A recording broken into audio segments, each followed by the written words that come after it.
Nanti saya kongsikan semua kaedah.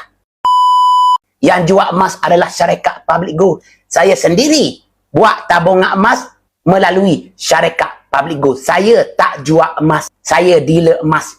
Ditugaskan bimbing masyarakat menabung emas. Dengan cara yang betul, buat dengan ilmu. Tuan-puan, kalau kita buat tabungan emas ni kan, dengan cara yang betul, dengan ilmu, kita buat dengan tenang. Sebab tu salah satu sebab bawah bimbingan saya kan, semua sekali saya bimbing menabung melalui kaedah account gap.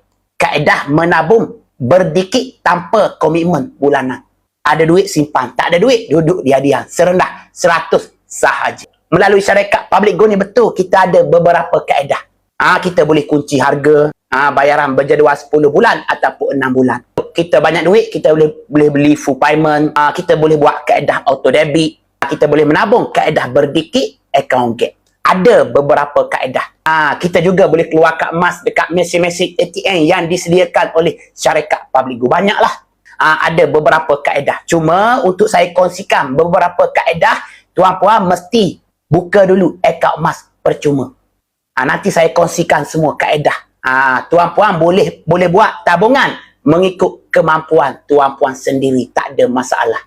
Cuma kita dapatkan dulu nombor ahli orang keberapa simpan emas, insya-Allah. Jadi pergi dekat profil saya, tengok video-video saya tu ada bit biru. Tuan-puan boleh isi bit biru.